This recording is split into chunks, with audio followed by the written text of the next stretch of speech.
j'ai quelques coups de gueule, et notamment, alors que j'ai fait de façon très soft, lorsque j'étais à la clinique. Déjà, quand on a... j'ai été hospitalisée pour la première cure de chimiothérapie qui durait 3 jours, parce que les médecins souhaitaient voir ma tolérance à ce premier protocole. C'était donc en mars 2015. Alors évidemment, comme dans la clinique, on vous apporte, la diététicienne arrive avec sa liste, ou l'aide-soignante, je ne sais plus trop, la liste de menus. On a envie de se sauver en courant. Déjà, on est perfusé avec des drogues qui ne sont pas censées... Reste, le terme drogue est assez significatif, hein, il y a plusieurs mots. Ils ne sont pas censés vous donner de l'appétit. Et ce qu'on vous apporte sur un plateau avec une cloche et une espèce de viande bouillie ou un poisson sous vapeur... vous avez envie de vous enfuir.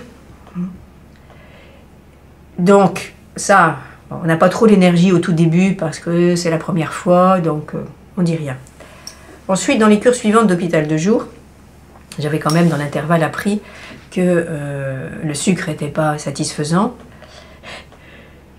Et la gentille aide-soignante qui m'accueillait juste à mon arrivée le matin, « Je vous sers une petite collation, madame ?» Ça, c'était l'année dernière. Oui, qu'est-ce que vous avez à me proposer? Ah, ben un café, un thé. Alors, moi, j'arrivais à 8 h, je sortais de mon petit-déj, hein, déjà.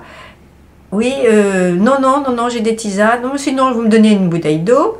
Et puis, des petits gâteaux. Alors là, je saute au plafond, moi, quand on me propose des petits gâteaux. C'est systématique.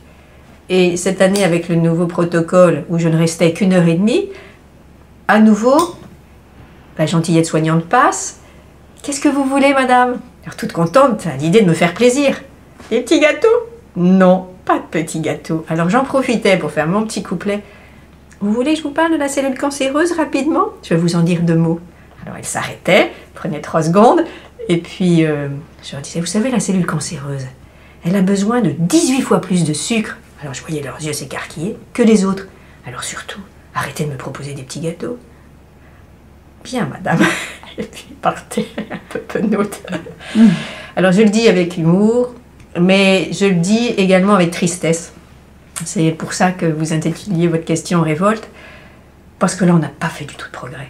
Alors, on nous perfuse des choses, mais hyper toxiques, puisque Laurent Schwartz m'avait dit l'année dernière, arrêtez cette chimio toxique, moi je vous propose quelque chose de plus léger.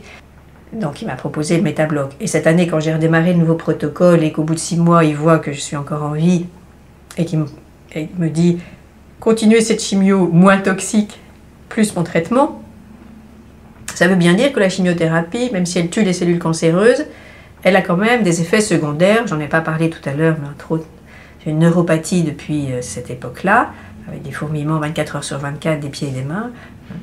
Donc, bon là je dérive un peu, excusez-moi, mais ça veut dire que la chimiothérapie, par définition, elle a des effets. Donc, qu'on ne rajoute pas en plus un déséquilibre de l'alimentation quand on le peut. C'est toi qui m'avais, Martine, parlé de la perfusion de soluté glucosée. Alors l'an dernier, je n'ai pas vérifié, puisqu'on n'en avait pas parlé, ce qu'on mettait pendant les 3 jours de perfusion pour les trois médicaments. Je n'ai pas vérifié. Est-ce que c'était du glucosé? Je pense que c'était du NaCl, c'est-à-dire du chlorure de sodium. Mais cette année, quand j'ai commencé le nouveau protocole, après qu'on en ait discuté, j'ai posé un jour la question à l'infirmière. Je lui dis, là, votre Gemzar, là, vous me le perfusez dans quoi? Elle me dit, ah bon, pourquoi? J'espère que c'est pas du glucosé. Parce que quand même, bon, vous savez bien comme moi, que la cellule cancéreuse, moins on lui en donne, plus on a de chance de la détruire quand même. Ah oui, mais me dit-elle, un peu ennuyée, il y a quand même certaines chimiothérapies qu'on ne peut pas passer autrement que dans du glucosé. Je ne sais pas si tu confirmes. Oui, tout à fait. Donc, voilà. Et en parallèle, j'ajouterais que jamais, même dans les consultations avec l'oncologue, il a été question de diététique.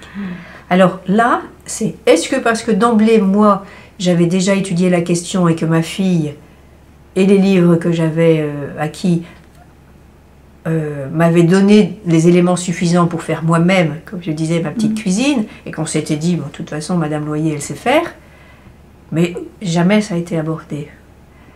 Et dans mes projets, si Dieu me prête vie, ce que j'espère, hein, c'est de me dire, peut-être que j'irai mettre les pieds à la Ligue pour voir s'il y a des ateliers diététiques. Qu'est-ce qu'on fait? Parce que le leitmotiv quand même des soignants, quand on est hospitalisé pour cela, déjà, tu disais, la maladie leur fait tellement peur qu'ils sont un peu, je dirais, ils arrivent doucement auprès de nous, les malades, mais quand on dit faites-vous plaisir, on n'entend que ça. Mangez ce que vous voulez, faites-vous plaisir. Parce qu'évidemment, quand on a nausées et vomissements, si on dit manger que des sardines au petit-déj, ça va être quand même un peu compliqué. Enfin, je caricature, mais... Et ça, c'est ma révolte. C'est me dire, on progresse, mais de façon exponentielle parfois, dans la recherche médicale et ailleurs, et dans les choses basiques du quotidien, puisqu'on ne peut pas se passer de se nourrir, on est encore au ras des pâquerettes. Moi, ça me désole. Voilà. Qu'est-ce que ça représente pour vous, cette rencontre avec Laurent Schwartz et son travail expérimental? Pour moi, ça présente une grande ouverture. Pour vous et aussi pour vous en tant que médecin? C'est la raison pour laquelle j'ai accepté aussi, hein, sa demande de témoigner, d'abord par écrit, ce que j'ai fait, et ensuite avec vous. C'est que pour avoir lu un certain nombre d'ouvrages, indépendamment, même avant la maladie, pour avoir côtoyé des amis, et Martine, qui est là, je pense que ça a été aussi sujet de notre conversation, à plusieurs reprises, je trouve que la médecine, qui fait beaucoup de progrès, dans notre pays, pourrait aller plus vite dans certains domaines, qu'il y a un carcan, alors administratif ou autre, qui fait qu'on est parfois en retard. Je ne citerai pas, parce que bon, j'ai quelques dadas sur le sujet qui n'ont rien à voir avec la cancérologie, donc il n'y a pas d'impact sur Laurent Schwartz, mais on a 20 à 30 ans de retard dans certains domaines, parce qu'on a des idées fixes. Et ça, c'est très préjudiciable. Et donc, en tant que médecin, je me suis dit, il faut qu'on avance. Et quand on a l'opportunité de pouvoir le faire, ben, j'avais envie de la saisir, cette opportunité.